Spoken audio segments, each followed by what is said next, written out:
вечер, сябры. Вітаю вас на маём канале «Казкі на канапе».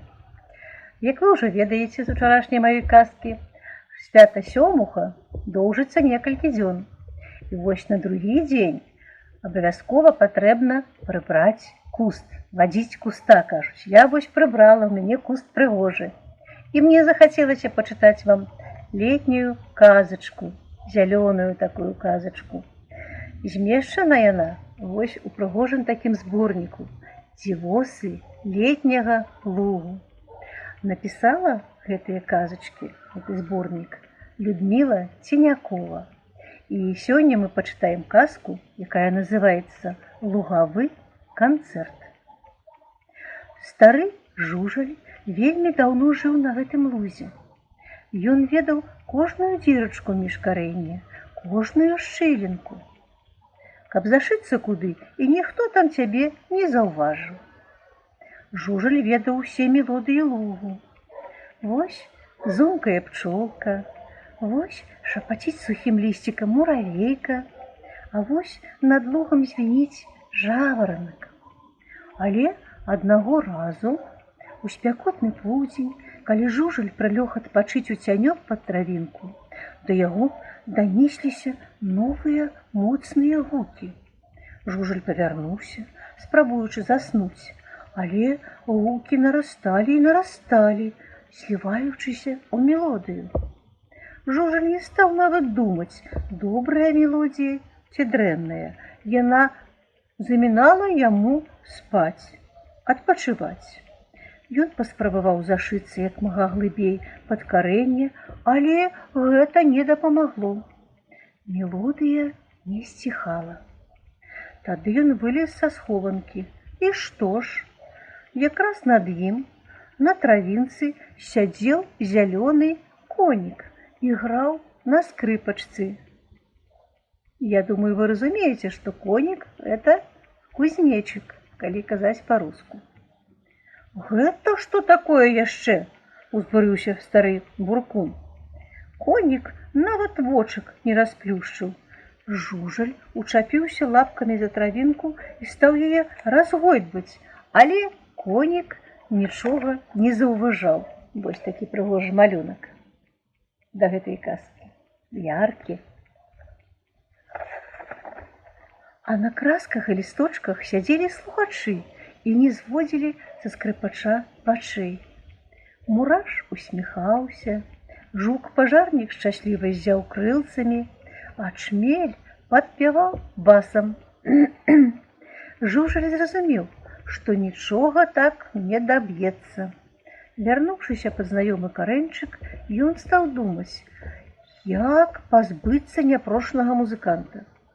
І, разважыўшы трохі, змеркаваў, што найлепш за ўсё украсці ў яго скрыпачку, каб ужо ніколі ён не чуць больш гэтай музыкі. І гэту скрыпачку яшчэ схаваць куды-небудзь. Жужаль стаў чакаць, калі конік прагаладаецца і пакіне сваю скрыпачку, каб паесці і адпачыць. Але музыка гучала яшчэ вельмі доўга. Калі сонца ўзнялося высока над лугам і стала так горача, што нават краскі паапускалі свае галоўкі, конік урэшце змоўк. Жужаль аж спужаўся тае цішыні, якая раптам настала. Ён ціхенька палез па травінцы, на якой толькі што сядзеў музыкант, але скрыпачкі нідзе не было. Жужаль зазірнуў пад лісцікі, пашукаў наверсе, усё дарма. Ён так змарыўся, што не заўважыў, як спатыкнуўся са старым знаёмым – кавальком. Кавалёк быў, як заўжды, апрануты ў чорны камзол. Ён пстрыкнуў і спытаў: «Што ты тут робіш у такую спёку?» Жужаль выцер пот і ўсё расказаў свайму знаёмаму. Кавалёк засмяяўся.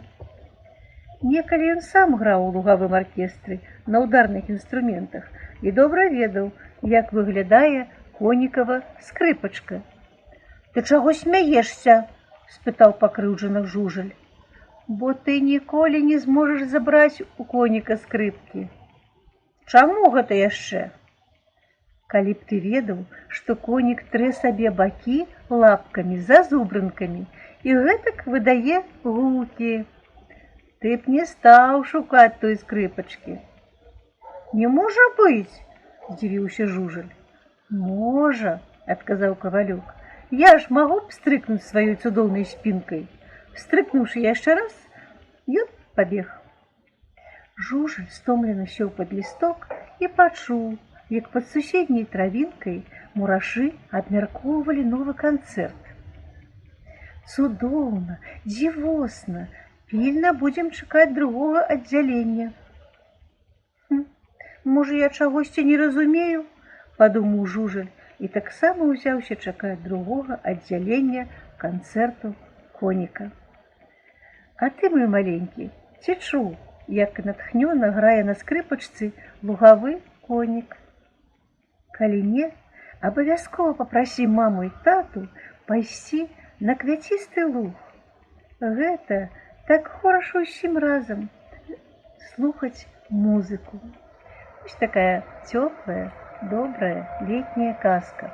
Спадзяюся, што мы яшчэ пачытаем некаторыя казкі з гэтага зборніка у наступны раз. Запрашаю вас на мой канал «Казкі на канапе». Дабранач, усяго найлепшага вам, дарагія сябры.